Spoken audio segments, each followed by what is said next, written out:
Hola, ¿qué tal? ¿Cómo están? Bienvenidos una vez más a Sin Duda, #asesórate a través del 98.5 del FM del Heraldo Radio. Mi nombre es Daniel Bouchan y como cada martes vamos a platicar sobre negocios, temas empresariales, temas de impacto para empresas grandes, pequeñas, chicas, enormes.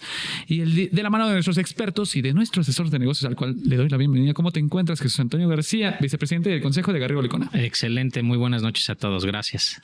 Se acaba el año y pensamos que los temas van a parar, pero no paran. Hay mucho de qué hablar y vamos a ir hablando hasta a final de mes, Jesús. Así es, vamos a seguir hablando. Yo creo que hay varios temas que queremos tocar el día de hoy y uno de ellos es la ruta. Me gusta mucho cómo le denominamos, cómo le denominaron en su momento, la ruta de la PTU, así como la ruta del vino y el queso, ¿no? La ruta de la PTU, yo creo que aunque pareciera lejano el momento en el que va a ocurrir el pago, pues creo que desde ahorita es el momento idóneo para ir pensando en diversos aspectos que hay que ir cuidando con miras a llegar a ese buen puerto que sería el pago de la PTU.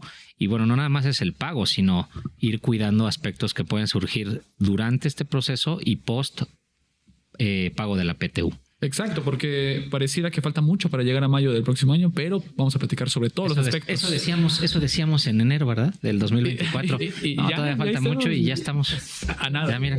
Vamos a platicar sobre este tema que es la ruta de la PTU de la mano de nuestros expertos, a los cuales voy a presentar a Sael Apolinar, socio fiscal de Garrido Licona. ¿Cómo te encuentras? Muchas gracias, Dani. Gracias por acompañarnos. Y Zoe Gómez, socio director de Hello Working. ¿Cómo te encuentras, Zoe? Excelente, gracias por la invitación, Dani, Asa, Toño, un placer andar por aquí. Igualmente, gracias, Zoe. Vamos a platicar. De hecho, este concepto lo crearon en Hello Working este año apenas y la verdad fue muy agradable, fue muy práctico, didáctico, porque fue llevarte de la manita de todo lo que representa esta ruta, Zoe. Sí, la verdad es que creemos que la PTU es una ruta en la que llegamos a mayo, ¿no? Oye, a mayo hay que pagar PTU, adiós, vámonos, hoy tenemos topes. Y no, en realidad la ruta sí inicia ahorita con los cálculos que tienes que definir para saber cómo vas a cerrar el año. Y de ahí, cómo llegas al momento del pago, que es una consecuencia natural de haber hecho un análisis primero fiscal y después pasar por el terreno laboral, las comisiones y todo el trecho que engloba el proceso de esta ruta, que nos lleva a un tema, yo creo que de los más revisados por las autoridades, por todas ellas. Obviamente la Secretaría del Trabajo y Previsión Social tiene una campaña específica en la que revisa que haya cumplimiento y le da mucha difusión, saca guías, igual que el SAT en materia de PTU, pero también el IMSS este año publicó un acuerdo, el Consejo Técnico, que le da vida al cómo debiera desde el punto de vista del Seguro Social llevarse el proceso y el tratamiento y los momentos de la PTU.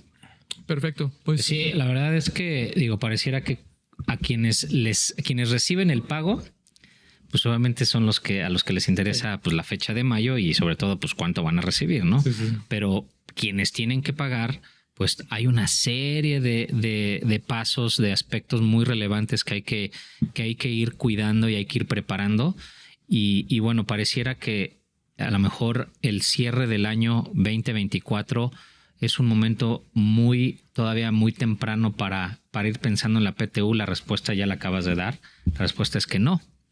Entonces, yo creo que vale la pena iniciar comentando cuáles son los principales aspectos que hay que ahorita, con miras a este cierre, que hay que ir cuidando en esta ruta famosa que estamos haciendo famosa, ¿no? de la PTU. Sí, yo creo que el tema, como comentaba Zoe, hoy son las fechas en que se tiene que comenzar a evaluar. ¿Por qué? Antes de la reforma de 2021, la realidad es que las empresas veían la PTU hasta prácticamente que presentaras declaración anual el 31 de marzo del siguiente año. ¿Por qué? Porque para efectos, por ejemplo, de estados financieros decían, oye, ¿cuánto tenemos que registrar como gasto de PTU en el ejercicio? O sea, lo que una empresa tiene que pagar de PTU en mayo del próximo año tiene que quedar registrado en los libros de este año, en los libros de 2024. Bueno, que te interrumpo, que incluso hay hay quienes van registrando, van provisionando un estimado de la PTU que consideran que debían, obviamente va en función, se va a ir ajustando en función de los resultados que se van dando mes con mes. ¿Para qué? Pues para que ya al cierre del ejercicio, pues ya nada más hagas un ajuste, déjame llamarlo menor. Es correcto. Pero ¿qué sucedía antes del 2021? ¿Cuál es tu utilidad fiscal? Tal. Eso, el 10%, eso es lo que registrabas como gasto del ejercicio. Uh-huh. Con la reforma de 2021, eso dejó de ser preciso. De acuerdo. ¿Por qué? Porque cuando se establecieron los topes de ley de 3 meses para el pago de PTU, una empresa puede estar pagando o bien el 10% de su utilidad fiscal, uh-huh, pero si el tope de los 3 meses es menor, ese es el que tiene que pagar. Y ese monto de los 3 meses o el promedio de los 3 últimos años es el que tiene que registrar en sus estados financieros al 31 de diciembre de 2024, por ejemplo, para este ejercicio. Ahí ya comienza el trabajo. Hoy día muchas empresas, aquellas que cotizan en bolsa, aquellas que tienen que entregar estados financieros a los bancos de manera oportuna en febrero o marzo por los fondeos que tienen que estar haciendo ese ejercicio, porque lo que hoy registran en sus estados financieros es la fotografía que se queda. Es la primera escala en esta ruta de la PTU. El cuánto tengo que registrar en mis estados financieros. Y eso obliga justamente a hacer ejercicios y corridas ya desde diciembre para ver ciertas situaciones particulares y terminar en enero para cerrar un número, y eso es lo que registro en mi estado financiero como concepto de gasto por PTU. Okay. Y que ahí depende mucho, Asa, también cuando tienes una fluctuación importante de trabajadores, ¿no? Por ejemplo, siempre que sean permanentes, con un día que trabajen tienen derecho a PTU. Entonces, igual la provisión pues fluctúa, ¿no? Y el efecto que lleves, que cuando llegas al momento de la declaración, ya no es como antes, ¿no? Ya no es un tema de pásenle a recursos humanos la declaración anual y que pague lo que ahí dice. No, como bien lo señala Asa, todo este proceso conlleva a que desde ahorita se vayan corriendo esos escenarios para saber cuánto es el tope máximo que vamos a repartir o si vamos a repartir el porcentaje directo y definir eso desde la propia declaración. Pero cuando llegas a la declaración ya es algo definido, ya es algo hecho, ya es un valor dado, ya es solamente marcar la casilla adecuada. Los cálculos es en esta época. ¿Cómo estamos previendo que traigamos el cierre? Oye, traemos, no sé, muchos no deducibles. Exacto, o traemos mucho apalancamiento. O sea, ¿cómo vamos a cerrar en realidad de cara al último día del año para ver qué efecto vamos a tener en el estado financiero y sobre esa base tomar pues la noción o la comparación? Oye, pero además soy una empresa que ya trae más de 3 años, que hoy que se cumplen 3 años de ese REPSE, ya tenemos una comparación más directa, más allá de las guías que nos diga la Secretaría, oye, no, pues vete a la empresa donde hubiera estado, toma al trabajador como si lo hubieras tenido 3 años. Ahorita ya no hay proyecciones. Ahorita todas las empresas que en 2021 hicieron un cambio, información real. Este año ya tienes esos 3 años directos de comparación. Entonces, sí es un tiempo de mayor análisis de todos los procesos de gente que conllevan a un tema fiscal. Y cobra relevancia porque al final, antes la declaración anual era como la primera escala en esta ruta. Sí. Hoy día es la segunda escala, pero tienes que llegar con el dato duro. ¿Por qué? La declaración te pide claramente señalar cuál va a ser tu base de PTU. Si el tema de los del 10% de la utilidad fiscal, o bien lo vas a estar topando a los 3 meses porque así procede, o el promedio de los 3 últimos años. Es decir, ahí el dato ya tiene que estar perfectamente entendido, correcto, definido, y sobre todo es bien importante que no lo dejemos como un dato más, como ponle lo que sea ahorita y mandamos la anual. Ya hemos tenido problemas con las empresas que ponen el dato que ponen 10% y resulta que de pronto les quedan excedentes de PTU que no existen, que legalmente no existen, pero que ya están en la declaración y que de pronto los ve el sindicato y dice, oye, ¿qué crees? Tenemos excedentes.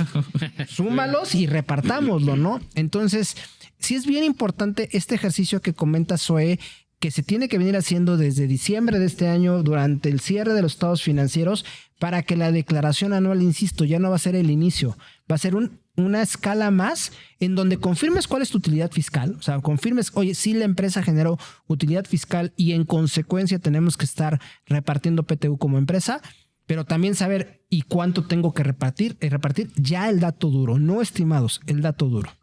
Oye, y bueno, ahorita acabas de comentar algo bien interesante. Varias cosas. Una de ellas es, y que a lo mejor para muchos ya está claro, ¿qué pasaría con esa PTU que en principio si determinas el 10% de la utilidad fiscal versus lo que es los últimos 3 meses o el promedio de los últimos 3 años? ¿Qué pasa si determinas irte por alguno de los límites que establece la FL del trabajo y no el 10%? ¿La diferencia va a ser considerada PTU o no? ¿Cómo se registra? A ver, yo creo que eso es un tema bien importante. A ver, los límites no son opcionales. O sea, los límites es parte del cumplimiento del pago de PTU. Vamos a pensar que una empresa determina que tiene una PTU a distribuir con base en el 10% de la utilidad fiscal de $1,000,000. Pero aplicando los topes llega hasta 700,000 pesos. Los 300,000 pesos de diferencia en este ejemplo no es PTU. No es nada, no es ninguna obligación de carácter laboral. Tiene que repartir los 700,000 pesos. Y ahí es donde es bien importante que las empresas entiendan que si le vas a dar algún beneficio adicional a tu colaborador, entiendas perfectamente cuáles son las implicaciones de ello. No es PTU. Exacto. ¿Por qué? Porque hay empresas que dicen, bueno, yo sí los voy a dar el 10%. Bueno, ¿qué característica jurídica tiene ese diferencial, esos 300,000, que eventualmente van a causar ISR, van a causar impuestos sobre nóminas, van a causar seguro social? Las empresas tienen que entender perfectamente qué hacer, porque ya no es obligación, ya no es PTU. Para no cortar la idea, ¿qué les parece si vamos a un pequeño corte para seguir hablando de la ruta de la PTU? Estamos en Sin Duda #asesórate a través del 98.5 del FM. Regresamos.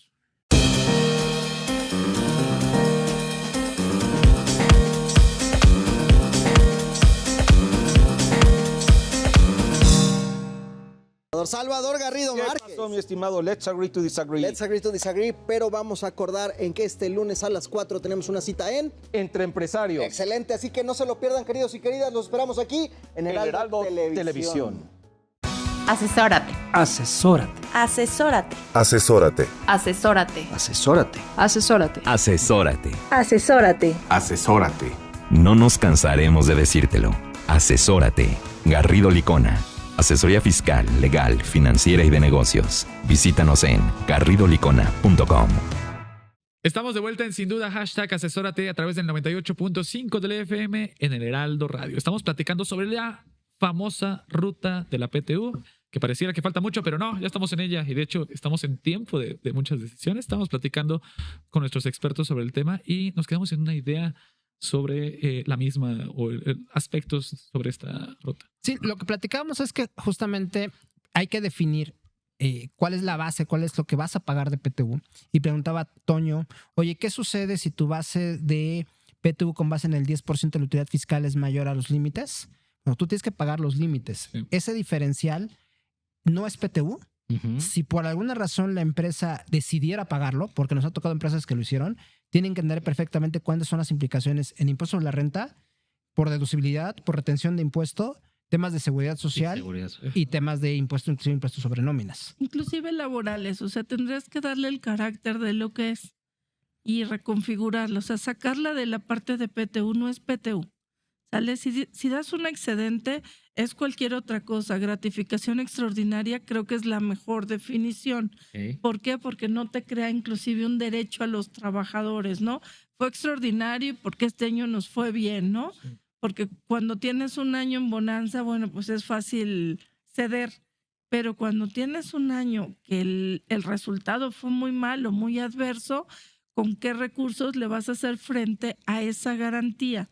Entonces, ahí sí, lo reconfiguras, toma otra característica, otra naturaleza, y esa es la parte de los criterios del IMSS. Oye, si se sale de esos márgenes legales de PTU, es algo diferente, por tanto, integra salario. Integra salario para el pago de cuotas IMSS e Infonavit, obviamente, acumula para la base del impuesto sobre nóminas, grava para efectos del ISR a los trabajadores, y obviamente es una retención mayor la que estarán recibiendo, ¿no? Ahora, pero bien lo dices, o sea, no se trata de hacer, no se trata de reconfigurar algo por pretender darle la vuelta a algo que no es lo que dice ser, sino que en realidad más bien no tiene el carácter. Ese pago extraordinario que está excedido de los límites no sería PTU técnicamente, y más bien la recomendación que está dando SOE, es lo que entiendo, es que se le dé ese tratamiento como debe de ser, y tan es así que hasta la propia autoridad, en este caso de materia de seguridad social, pues está dictando las reglas del juego para darle ese tratamiento, ¿no? Y en línea con esto se me viene a la mente otro tema, que es el de muchas empresas, en aras de apoyar a sus colaboradores, tienden a pagar o tienen la costumbre de pagar anticipos a cuenta de PTU en los primeros meses del año siguiente, en este caso, a 2025. Ujú. Entonces, ese tipo de pagos realmente pueden considerarse a cuenta de PTU o no, y qué tratamiento debería de seguir en su caso. A ver, hay dos implicaciones. La primera es que si es una práctica que ha sido o fue muy recurrente, ha sido muy recurrente en los últimos años, pero que inclusive la Autoridad de Seguro Social ya ha dado sus posturas. Y el SAT, si bien no ha dado una postura puntual, lo que sí hemos detectado es que al momento de presentar las declaraciones, el SAT está configurado en que la PTU solamente se paga en mayo. Ujú. Cualquier cosa que pagues fuera de eso, no lo está reconociendo siempre como PTU. Y aquí podemos traer dos fenómenos. El primero es uno muy casuístico y que se puede dar de manera muy común, es, oye, es que los extrabajadores no vinieron en mayo a recoger la PTU, han venido durante el transcurso del ejercicio. Y eso puede ser perfectamente documentable. El tema del anticipo de la PTU es que la propia autoridad ha señalado que, bueno, si no tienes una utilidad fiscal determinada, porque no has cerrado el ejercicio, Y que eso te lo da la declaración y que anual. la declaración anual, pues no puedes estar pagando anticipos de PTU. O sea, no es una PTU, es lo que tú quieras y mandes, pero no es PTU. Claro. Entonces, ahí es donde pueden venir los temas importantes porque, y eso nos para explicar más, oye, la PTU, la que sí es PTU, pues esa no suma el salario diario de cotización. Pero si es un anticipo de PTU, cuando no tienes PTU, es si estás reteniendo cuotas patronales o no. Ahora, si la necesidad del negocio dicta que des un anticipo, estarías obligado a presentar ante su declaración, que eso es algo viable. Oye, pues estás listo al 15 de febrero para presentar tu declaración, transmítela. Ok. Y en ese momento, Pero bajo ese escenario. correcto. Tener que presentar Si no hay una declaración, no, la autoridad no tiene concebido que haya una utilidad. ¿Por qué? Pues porque no se ha declarado de esa forma. Entonces, eso lo dejas en el peor de los mundos, porque quieres anticiparle flujo a las personas, porque no es más que buscar eso. Sí, es eso. Les anticipas el flujo, queriéndolos ayudar, y lo que resulta es que les vas a tener que grabar todo, porque como la utilidad no se ha decretado a nivel de impuestos sobre la renta con la declaración correspondiente, tendría que integrar salario, grabar bases estatales, ser considerado también como retención en el impuesto sobre la renta para las personas físicas o trabajadores, pues, y obviamente se te vuelve a descuadrar toda la ecuación, ¿no? Y efectivamente hay algo muy curioso, que aunque la PTU no es en mayo, o sea, es un mes posterior, o sea, empieza el camino con la declaración, te vas a un mes, ves a la comisión. Empieza el camino ahorita. Bueno, Entonces, empieza ¿para qué? ahorita. Si no, entonces ¿para qué estamos platicando? Perdóname, porque ahorita empiezas con la determinación, pues, pero la parte crítica empieza justo al momento que llegas a la declaración. Entonces, ahí es donde se te vuelve complejo, porque efectivamente los FDIs de nómina no los reconoce el SAT más que los del mes de mayo, que son la PTU. Perdón, señora, más. Ajá. Y uno, ¿eh? Y antes que se vaya, a ver, una leyenda urbana. Oye, la PTU la puedes pagar hasta el 31 de mayo. No es cierto.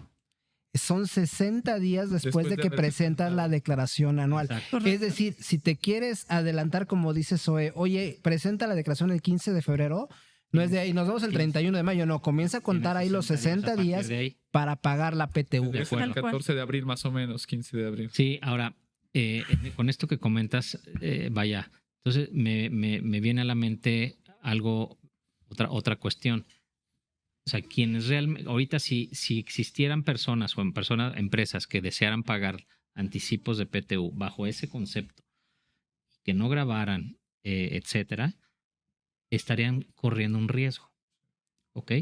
Porque muchas empresas lo que pueden llegar a pensar es, bueno, pues yo pago un anticipo y ya que llegue el momento de pagar ahora sí la PTU real, pues hago un ajuste, el remanente y tan. Sí. No, ahí lo que puede suceder es, no, pagas, te dicen, no, pagas la PTU completa que te toca en mayo, pensando que fuera mayo el plazo, y lo que le pagaste más bien, desde allá me debes, compadre. Correcto. De hecho, había muchos contratos colectivos fuertes, grandes, que traían los anticipos de PTU a diciembre. Okay. Entonces, esos estaban todavía más complicados porque ni siquiera el año fiscal había cerrado. Oye, al final me cuadra contra la declaración, sí, numérica y aritméticamente te da, pero los momentos no son los adecuados y lo que repartiste cuando no tenías una determinación, una declaración, fue algo diferente. Y esos son los criterios normativos que el IMSS viene advirtiendo y advirtiendo duramente. Inclusive dice que los dictaminadores que no revelen eso, consideran que hacen una práctica fiscal indebida. Ok. Bueno. Interesante. Y otro tema nada más. Sí. ¿Qué pasa con la PTU que se debió haber pagado en el 2023? Pero que no, bueno, no es que haya sobrado, simplemente no fue recogida o reclamada por los trabajadores. ¿Se sumaría a la del 2024? Me regreso al ejemplo que platicábamos hace un rato. A ver, mi PTU con base en el 10% de la utilidad fiscal es $1,000,000. Con base en mis límites, 700,000. Estos 300,000 no son nada, no tengo que ni registrarlos ni repartirlos. Tengo los 700,000, pero por alguna razón no vino 1 o 2 trabajadores a recoger su PTU y sobraron 50,000 pesos esos 700,000. Es decir, solamente pagué 650,000. Desde antes de la reforma laboral de 2021, la ley era muy clara. Esa PTU tienes que sumarla a la PTU que vas a distribuir el siguiente año. Es decir, si ahora yo estoy cerrando mi cálculo, reparto PTU en mayo de 2025 y en mayo de 2026 no recogen esos 50,000, los tengo que sumar. Pero la ecuación se complicó. Antes de 2021 era muy clara, pues hay 50,000 pesos más a repartir entre todos los trabajadores conforme a las reglas vigentes. Hoy, un tema que no está perfectamente regulado para el momento de repartir la PTU de manera individual ya al colaborador es, oye, ¿y qué pasa si ese colaborador en 2025 también está topado a los 3 meses? Le sumo estos 50, creo una vaquita, aplico el método PEPS, o sea, sí aplica aquí 50, pero descuéntale 50 del otro y lo vamos a encadenar. Esos sí son... se los pago. O sí se los pago. O sea, determino, mira, estos son mis topes, pero traigo ahí en otros 50, que también es viable. Yo creo que ese tema las empresas tienen que analizarlo de manera puntual, definir un criterio y sobre todo dejarlo en blanco y negro de cuál es el criterio que van a estar siguiendo, no solamente en ese ejercicio, sino de manera subsecuente, que eso esté plasmado en comisiones mixtas de, a ver, lo tomamos, no lo tomamos, todo el mundo esté de acuerdo que se sume o todo el mundo dice, a ver, no, eso ya no se reparte, entonces ya llegaste a tu límite. Porque eventualmente el no dejarlo en blanco y negro te puede acarrear un tema de que en una inspección comiencen a salir todo ese tipo de temas. Hoy un colaborador que se fue inconforme, luego seguramente lo puede poner sobre la mesa. El no pasar por la comisión mixta, que es algo que ya no nos va a dar el tiempo, es lo peor que puedes hacer. Quien te da la carta de buena conducta para que repartas la PTU justamente es la comisión. Si no pasa por la comisión, no existió esa PTU validada. Sí. No, vamos a pedirle unos minutos más a producción del siguiente bloque. Entonces, para no cortar la idea, ¿qué les parece? Vamos a otro corte y retomamos y para seguir hablando de la ruta de PTU. Estamos en Sin Duda, #asesórate a través del 98.5 de la FM. Regresamos. El outsourcing no es indebido y no ha desaparecido. Hoy se le conoce como servicios especializados. Lo que es indebido es que tú o tus proveedores no estén correctamente registrados ante la autoridad y no cumplan con los requisitos establecidos. Esto puede traerte consecuencias fiscales, legales e incluso penales. Evita riesgos innecesarios. Contáctanos. GL Working. Working for you. www.glworking.com. Estamos de vuelta en Sin Duda Hashtag Asesórate a través de 98.5 del FM en el Heraldo Radio. Seguimos platicando sobre la ruta de la PTU. Hay mucho de qué hablar porque la ruta es larga. Estamos en ella. Cortamos la inspiración. Sí, perdón. No, es que tenemos aquí, nos estaban apresurando, pero no, vamos a tomar más tiempo para hablar con calma porque hay mucho de qué hablar sobre la ruta. Ya platicamos sobre el primer paso, que es este cierre, ¿no? Al 31. Vamos en el primer. Vamos al paso 1 y faltan como 10. Entonces, ahora sí, Zoe. Vamos, ¿qué sigue? A ver. La parte importante es que una vez que se tenga la determinación y la declaración, se busque la comisión. Las comisiones deben de ser actuantes en realidad. Yo creo que antes estábamos acostumbrados a que fírmale. Hoy, de verdad, la Secretaría del Trabajo, cuando revisa, llama a los miembros del comité y le dice, ¿cuándo se juntaron? ¿Para qué? Pues es que está tu firma ahí. A mí me dijeron que firmara. Entonces, las cosas no pueden ser ya de papel. Okay. La Secretaría de verdad ha manejado un mejor performance para hacer todas esas revisiones. Entonces, sí tiene que haber una sesión donde efectivamente la comisión mixta de la PTU, que es de las 5 comisiones que obliga a la ley a que los patrones y que es tripartita se implementen en las empresas, es básica. Yo no puedo llegar al momento del reparto si no pasé por la comisión. La comisión es la que verdaderamente valida que lo que yo determiné de PTU es lo repartible. Oye, pero es lo que ya trae la declaración. Si yo no estoy de acuerdo, la voy a impugnar. Entonces, si no pasó por la PTU y sobre todo si tienes un sindicato activo que hoy con toda la parte de cambio también que sufrió la vida sindical, hoy sí es una vida sindical activa la que se tiene. Y todo eso se va obviamente a impugnar y pues se nos vuelve a hacer un contingente importante la parte de la PTU. Y eso que comentas, a ver, yo creo que todo esto son formalidades que durante mucho tiempo como que precisamente eran de papel, pero hoy día yo creo que no importa el tamaño de la empresa, es importante cuál es la consecuencia, además de lo que acabas de decir, si hay alguna otra, de no llevar este tipo de cuidados o de requisitos. Uno, que te la puedan impugnar y dos, que no cierres la vigencia. Oye, si nadie la vio, si yo la repartí unilateral, ¿qué crees? Que regreso yo en 3 años y te digo, me debes la PTU de aquel año. No, ¿qué te ocurre? No empieza a contar el plazo. La caducidad. Exacto. Y sobre todo creo que también la parte importante, lo contamos hace un momento, es que hoy día hay ciertos criterios que las empresas tienen que tomar, porque no está claramente definido en ley. Y ahí es importante porque a través de la comisión mixta, el colaborador pues asienta que está de acuerdo con el monto repartido. Y el día de mañana que venga una demanda y diga, oye, es que no me repartiste toda la PTU que tenía que haberte repartido. Mira, aquí está, aquí te mostramos los cálculos. Tú dijiste que estabas de acuerdo, entonces aquí se para tu derecho. Pero a ver, nada más para ir un poco en orden.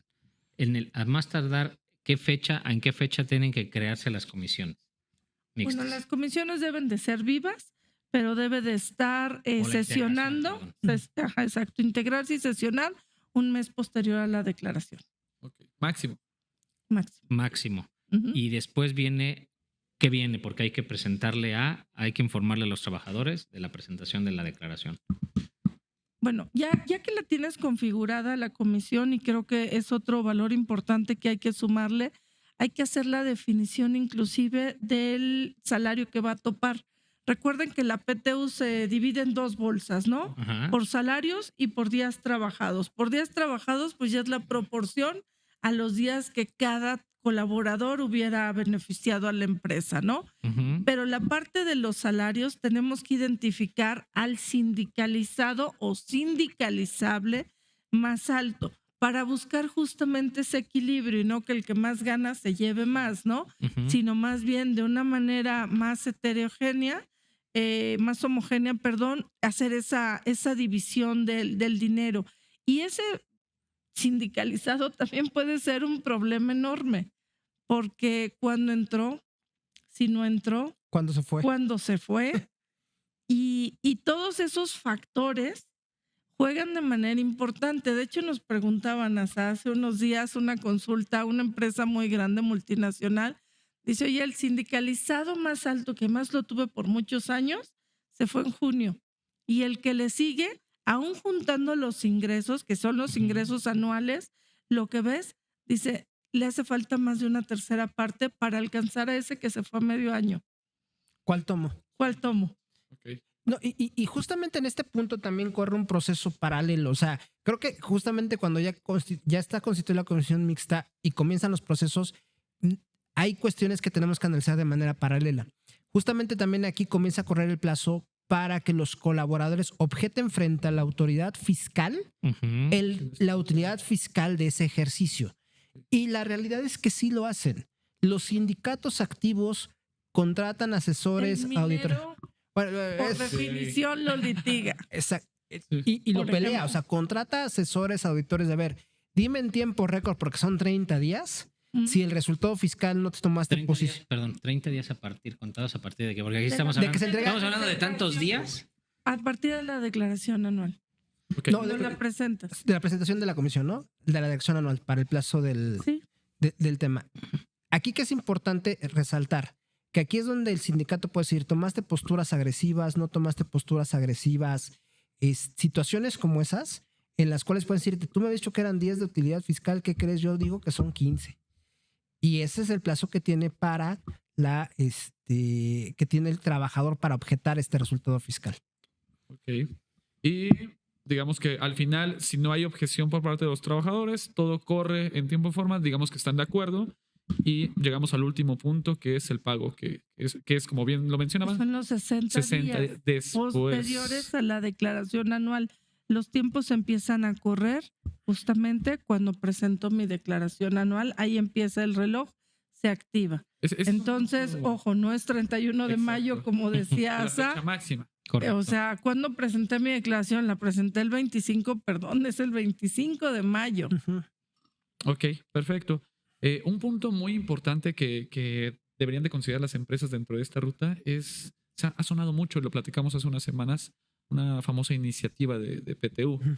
Hoy en día tendrían que estar visualizando o anticipando A ver, algo. Yo creo que hay que estar muy atentos. O sea, hoy día digamos que esa iniciativa, para platicar en qué consiste, está estableciendo que no puede haber límites a la PTU y que incluso debe haber un límite garantizado, lo que esto signifique. Y que no está bien, hoy día no está bien plasmado en la iniciativa de reforma. O sea, los límites que hoy ya conocemos y que hemos estado hablando ahorita a lo largo del programa, ya, bye. Ok. Pero bueno, pareciera que seguiría prevaleciendo el del 10% sobre la utilidad Exacto. fiscal. Pero aparte te dicen, oye, a ver, si en algún Porque punto... eso es constitucional. Sí. Ah, Entonces, sí, pero ¿qué crees? Pero además vas a tener que garantizar un mínimo. Exactamente. Ahora, porque hay que estar muy atentos. O sea, hoy está, digamos que todavía en una fase muy temprana de su proceso legislativo, ¿no? Pero aquí hay que estar atentos. Sobre todo es la entrada en vigor. Pensando en un escenario donde si fuera hacia adelante esta reforma, es fundamental entender el periodo en el cual entra en vigor. ¿Por qué? Porque si de alguna forma nos hacen la bola rápida que entra en vigor el 31 de marzo de 2025, la primera pregunta, sin un transitorio adecuado de vigencia, va a ser, ¿y esto aplica para la PTU que tengo que repartir de 2024 en mayo de 2025? Lo que te puede cambiar totalmente la película que tú venías trabajando o no. Pero eso va a estar basado principalmente en el tema de artículos transitorios. Para la reforma fiscal para la reforma laboral 2021, la autoridad sí salió a decir, a ver, no.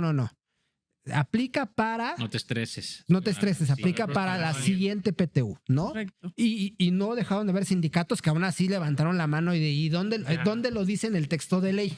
¿No? Bueno, que yo creo que esta reforma ha sido también impulsada por pues, los propios sindicatos. De ¿no? hecho, sí, por uno de los sindicalistas más importantes del país. Por decirlo menos. Entonces, ahí yo creo que eso es en lo que hay que estar atentos. A ver, si llega a aprobarse la reforma de saber, El inicio de vigencia. el inicio de vigencia va a ser fundamental para ver cuál puede ser el impacto hacia las empresas. A título personal sería, desde mi perspectiva, un error aprobarla con vigencia para 2024. Realmente a las empresas las agarraría con los dedos en la Y puerta. yo creo que eso sí lo podrías impugnar inclusive, ¿no? Porque ya estuvo determinado, vas a un cálculo fiscal anterior. Súmale la reforma del Yo sé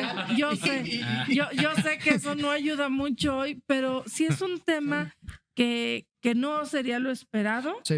y sería el peor de los escenarios. ¿eh? Ok, ya para finalizar este tema de la ruta de la PTU, comentario final. Yo creo que sí es importantísimo ya comenzar la ruta. O sea, ya comenzarla como empresa. O sea, Sí. a ver, la carrera ya empezó. Si no arrancaste es tu problema, ¿no? Exacto. Entonces, la realidad es que sí hay que comenzar ya para estar perfectamente listos para los tiempos críticos, emisión de estados financieros, presentación de declaración anual, constitución de comisiones mixtas. Es fundamental arrancar ya. Sí. Esto es un tema que a las empresas sí les debe de incluir conjuntamente las áreas. Sí fiscal, sí impuestos, pero también recursos humanos, porque conlleva un tema fundamental, importante, de toda la comunicación social que llevas. Cuando hay utilidad, la verdad es que todos la llevamos bien, pero cuando no hay utilidad, las cosas se ponen diferente. Entonces, estamos ante escenarios hoy diversos. Traemos un incremento menor del salario mínimo, fue del 12% y venía siendo de 20%. Entonces va a haber una presión social en los centros de trabajo por buscar algo adicional y el no tener PTU seguramente estará en ese escenario. ¿Alguna consideración en particular derivado del incremento al salario para este PTU? No para la PTU, en realidad es que corran los efectos a partir del 1 de enero, que inicia vigencia, ¿no? Para todos los fines fiscales y de cumplimiento. Y sí transparencia porque ya han hecho algunos ejercicios en los cuales a las personas le estás reteniendo más de lo que venías reteniendo. Y esa parte de comunicación, o sea, está bien el cálculo, pero ¿cómo se lo transmites a alguien que de pronto de un año a otro sin aumento le estás descontando más de impuestos? Sí. Brinca absolutamente. Perfecto. Pues Zoe Gómez, socio director de GL Working y Acelda Polinar, socio fiscal de Garrido Licona. Gracias por acompañarnos. Nos esperamos para seguir hablando de la ruta de PTU el próximo año. Gracias. Estamos en Sin Duda #asesórate para seguir hablando sobre temas empresariales. Regresamos. Para hacer negocio hay que generar confianza. En GL Auditoría analizamos y nos aseguramos que la información financiera de tu empresa genere confianza y tranquilidad para tus clientes, socios, autoridades e instituciones financieras, entre otros. GL Auditoría. Preservamos tu patrimonio. www.glauditoria.com. Estamos de vuelta en Sin Duda #asesórate a través del 98.5 del FM en el Heraldo Radio. Ya platicamos sobre la ruta de la PTU porque mencionábamos que los temas no acaban y justamente, Jesús, la semana pasada nos enteramos de un tema sobre saldos a favor de impuestos que, a pesar de que es de diciembre y ya estamos terminando, pues es novedad, ¿no? Así es, el tema de saldos a favor, pues sigue dando de qué hablar. Normalmente rumbo al cierre del ejercicio, pues empieza a haber esta suspicacia, decir, de las empresas que son generadoras de saldos a favor recurrentes, pues empiezan a solicitar sus saldos a favor, empiezan con el temor de si la autoridad les va a alcanzar a devolver o no, si la autoridad va a tener el presupuesto suficiente, ya se lo acabó y demás, o bien se va a tener que patear para el siguiente año. Pero como bien dices, hablando de devoluciones, se acaba de dar a conocer, porque entiendo, corrígeme si no, Paolo, y bueno, ahorita das la bienvenida a nuestro abogadazo, se ha dado a conocer un precedente importante de la Suprema Corte en relación a la negación de saldos a favor que, si no son impugnados, pueden pues ya digamos que perderse y ya no poderse hacer absolutamente nada, lo cual pues así a grandes rasgos o a simple vista pues pareciera como que un poco lógico. Oye, si la autoridad me niega, un saldo a favor y no interpongo en tiempo y forma los medios de defensa a los que tengo derecho como contribuyente o pagador de impuestos, pues hace sentido que no. Entonces, pues, ¿cuál es la relevancia, no? Sácanos de la duda, por favor, Paolo. Antes de iniciar con el tema, Paolo Espinosa, asesor director de Controversia y Litigio Fiscal. Gracias por acompañarnos de nuevo para platicar de este tema relacionado. Ahora sí, entremos. ¿Cuál es la situación? No. ¿Es así de simple, Paolo? Sí. Porque pues si no, ya acabamos el bloque. No, tiene sus aristas. Primero que nada, muy agradecido de estar de nuevo con ustedes, con toda la audiencia y desde luego trayéndoles temas sumamente relevantes. Tú, Antonio, mencionabas un tema muy interesante, ¿no? En donde decías, oye, pues yo concuerdo contigo. Parecería lógico que si la autoridad te niega una devolución y no impugnas, pues ya la perdiste. O sea, eso yo creo que está en el imaginario. No puedo patalear ya. No, para nada. Coloquialmente, ya no puedo hacer. Y creo que está en el imaginario colectivo de todos, en donde, pues, no impugnas, pues perdiste tu derecho y por lo tanto ese saldo a favor ya no puedes reclamarlo, ya no puedes acreditarlo, no puedes compensarlo, simple y sencillamente lo perdiste. Sin embargo, tenemos que hacer una serie de matices en las negativas de saldos a favor que pueden ser principalmente de renta o sobre todo de IVA, que es con lo que normalmente convivimos en el día tras día. Y para esto yo creo que vale la pena hacer un contexto cronológico de los últimos precedentes que se han dado. Okay. El Tribunal Federal de Justicia Administrativa a finales de 2023 emitió una jurisprudencia en sala superior de aplicación obligatoria.